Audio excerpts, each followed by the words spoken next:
नमस्कार मित्रांनो, श्री स्वामी समर्थ. फक्त 10 मिनिटे. होय, फक्त 10 मिनिटे. जर गुरुपौर्णिमेच्या पूजेआधी तुम्ही हा व्हिडिओ पाहिला तर कदाचित तुमच्या मनात असलेले अनेक प्रश्न आजच मिटतील. कारण दरवर्षी लाखो भक्त गुरुपौर्णिमा साजरी करतात, पूजा करतात, आरती करतात, उपवास करतात. पण एक प्रश्न मात्र कायम राहतो, आपली पूजा योग्य पद्धतीने झाली का? आपल्याकडून काहीतरी चूक तर झाली नाही ना? कोणत्या गोष्टी आधी करायला हव्यात?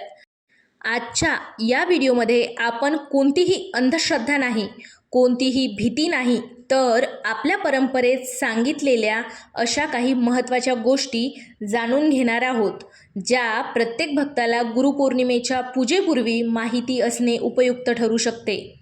म्हणून व्हिडिओ शेवटपर्यंत नक्की पहा, कारण शेवटी मी अशी एक गोष्ट सांगणार आहे जीच खरी गुरुपूजेची ओळख आहे.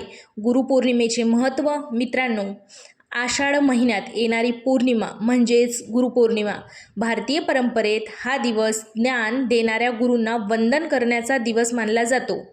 गुरु म्हणजे फक्त मठातील संत नव्हते किंवा ज्यांनी आपल्याला योग्य मार्ग दाखवला, ज्ञान दिले किंवा संस्कार दिले, अंधारातून प्रकाशाकडे नेले, ते सर्व आपल्या जीवनातील गुरुच आहेत.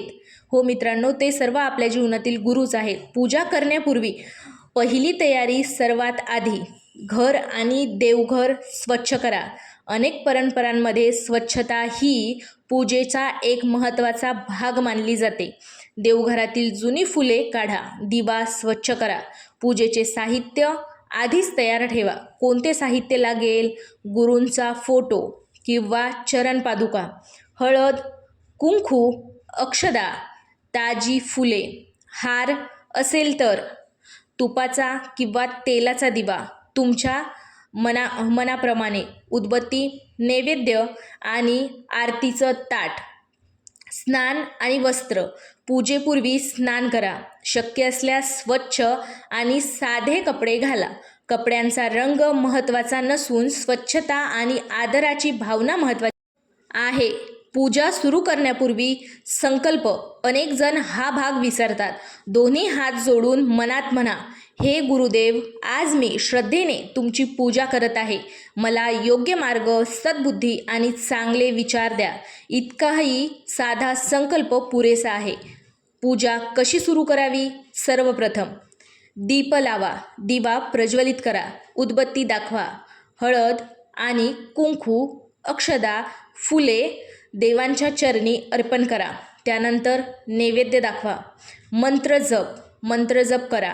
गुरुपूजेनंतर ओम गुरुवे नमः किंवा आपल्या श्रद्धेनुसार श्री स्वामी समर्थ किंवा श्री गुरुदेव दत्त अशा मंत्रांचा जप करा. या मंत्राचा आपल्या वेळेनुसार जप करा. 108 वेळा, 1008 वेळा किंवा 21 वेळा. मंत्र किती वेळा म्हणायचा यापेक्षा तो किती श्रद्धेने म्हणतो हे अधिक महत्त्वाचे आहे. गुरुचरित्र वाचन. जर शक्य असेल तर गुरुचरित्रातील एखादा अध्याय वाचा. नसेल तर काही पाने किंवा काही ओळी श्रद्धेने वाचा. पूजेदरम्यान या चुका टाळा. पहिलं म्हणजे घाईघाईत पूजा करू नका. दुसरं म्हणजे पूजा करताना मोबाईलवर बोलणे टाळा. रागाच्या अवस्थेत पूजा करू नका. देवघर अस्वच्छ ठेवू नका. पूजा फक्त औपचारिकता म्हणून करू नका. उपवास करत असाल तर उपवास हा प्रत्येकाच्या श्रद्धेचा विषय आहे.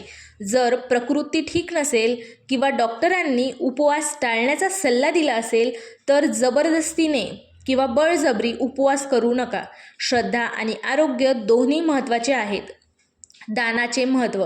गुरुपौर्णिमेला आपल्या क्षमतेनुसार जेवढं होईल तेवढं अन्नदान किंवा विद्यादान किंवा वस्त्रदान किंवा एखाद्या गरजूला मदत. अनेक परंपरांमध्ये पुण्यकर्म मानले जाते. वडीलधाऱ्यांचे आशीर्वाद. आई, वडील, शिक्षक किंवा तुमच्या घरात असणारे प्रत्येक वडीलधारे त्यांचा आशीर्वाद घ्या. गुरु, ज्येष्ठ व्यक्ती, ज्यांना किंवा यांना नमस्कार करा, यांचे आशीर्वाद घ्या. यालाही गुरुपौर्णिमेच्या दिवशी विशेष महत्त्व दिले जाते. आता सर्वात मोठी चूक कोणती? गुरुपौर्णिमेच्या दिवशी केली जाणारी सर्वात मोठी चूक कोणती? मित्रांनो, सर्वात मोठी चूक म्हणजे पूजा संपली, आरती संपली किंवा आरती झाली आणि दुसऱ्याच दिवशी पुन्हा राग, अहंकार किंवा खोटेपणा, मत्सर्य याच मार्गावर चालणे. गुरुपूजा म्हणजे काय असते? स्वतःमध्ये बदल घडविण्याचा संकल्प. शेवटी सर्वात महत्त्वाची गोष्ट. आज मी तुम्हाला एक प्रश्न विचारते.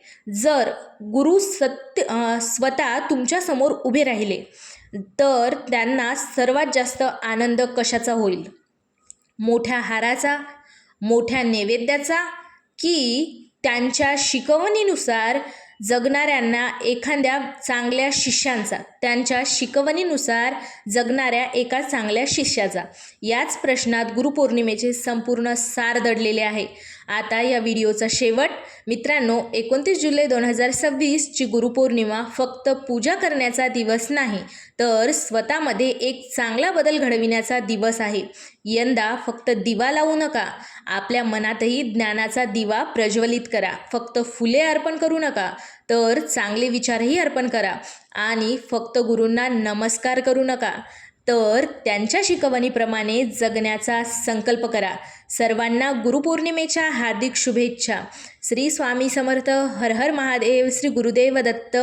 ओम नमः शिवाय. ओम नमः शिवाय. श्री स्वामी समर्थ. धन्यवाद.